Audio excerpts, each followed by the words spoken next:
बिस्मिल्लाहिर्रहमानिर्रहीम अस्सलाम वालेकुम। Welcome back to my channel और मैं हूं आपका मेज़बान Sajid Habib Gill. Dear audience, budget 2023-24 के हवाले से जो इम्पोर्टेंट अपडेट है, उसके हवाले से जो सरकारी मुलाजमीन के लिए जो एक सबसे बड़ी खबर होती है वो तनख्वाहों में इजाफे की होती है। या मैं बताता चलूँ कि मैंने एक दिन पहले एपिसोड अपलोड की थी जिसमें तनख्वाहों में इजाफे के हवाले से जो प्रोडिक्शन थी, जो प्रपोजल्स थी वो डिस्कस की गई थी, जिसमें कहा गया था कि सरकारी मुलाजमीन की तनख्वाहों में 30% तक का जो इजाफा वो मुतवक्के है, जबकि पेंशनर्स के लिए 20% का इजाफा जो है वो मुतवक्के है। तो बजट में हतमी तौर पे इस बात की मंजूरी जो है वो दे दी गई है, जिसमें ग्रेड 1 से लेके 16 तक की जो मुलाजमीन हैं, उनकी तनख्वाहों में 35% का इजाफा किया गया है, जबकि ग्रेड 17 से लेके 22 तक के मुलाजमीन की तनख्वाहों में 30% तक का जो इजाफा है वो देखने को मिला है। लेकिन जहाँ पे अब कल की जो एक डिबेट शुरू हो चुकी है, जो कि तमाम सरकारी मुलाजमीन के ज़हन में मौजूद है, और वो सोशल मीडिया के ऊपर मैं रात से देख रहा हूँ कि वो डिफरेंट पोस्ट के ऊपर जो कमेंट्स आ रहे हैं, वो ये आ रहे हैं कि क्या ये इज़ाफ़ा आपको उसकी 2022 की जो इनिशियल बेसिक है उसके ऊपर मिलेगा, या ये 2023 की जो इनिशियल बेसिक है ये उसके ऊपर मिलेगा।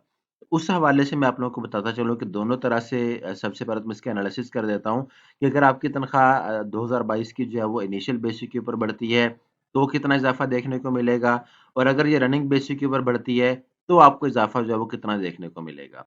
उस इज़ाफ़े में अगर सबसे पहले बात पीएफ़टी की जाए, तो अगर तो इनिशियल बेसिक के ऊपर तनख्वाहें बढ़ेंगी, तो उसमें जितने भी पीएफ़टीज़ हैं जो कि 14वें स्केल के ऊपर काम कर रहे हैं, उन सब की तनख्वाहों में ₹7,885 का इज़ाफ़ा होगा। लेकिन अगर ये रनिंग बेसिक के ऊपर इज़ाफ़ा होगा, तो जितनी ज़्यादा उसकी सीनियरिटी होगी, उस हवाले से उसकी तनख्वाह में इज़ाफ़ा भी उतना ही ज़्यादा होगा। यानी आपने उसको जो आपकी रनिंग बेसिक है उसको आपने 0.35 से मल्टीप्लाई कर लेना है, तो उस हिसाब से आपकी जो रनिंग बेसिक के ऊपर जो इंक्रीमेंट है वो आपको देखने को मिल जाएगा। इसी तरह से अगर हम बात करें तमाम ईएफटीज़ की, तो अगर उनकी तनख्वाहों में इजाफा जो है वो इनिशियल बेसिक के ऊपर होता है, तो उसमें इजाफा जो है वो ₹8,372 होगा, और अगर ये रनिंग बेसिक के ऊपर होगा तो उस हवाले से आपके पैसे भी उस हिसाब से बढ़ जाएंगे। आपने 0.35 से अपनी रनिंग बेसिक को मल्टीप्लाई कर लेना है।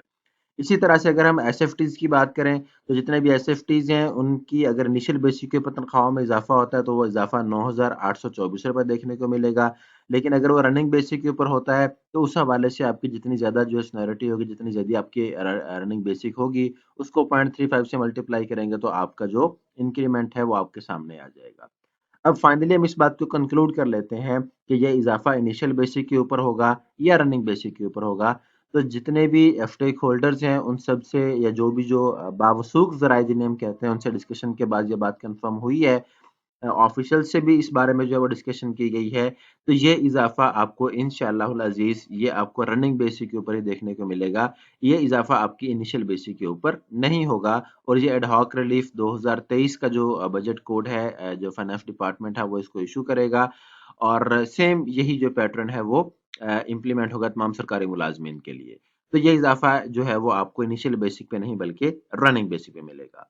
इस हवाले से जो सून मैं एक नया एपिसोड अपलोड करूंगा कि जो प्रोविंसेस हैं वो इजाफा जो है वो किस हिसाब से करेंगे। तो इस किस्म के मजीद अपडेट के लिए चैनल के साथ जुड़े रहें। एक नए एपिसोड के साथ ये मेज़बान आपकी खिदमत में फिर से हाजिर होगा। तब तक के लिए अपना बहुत बहुत ख्याल रखिएगा। अल्लाह हाफिज।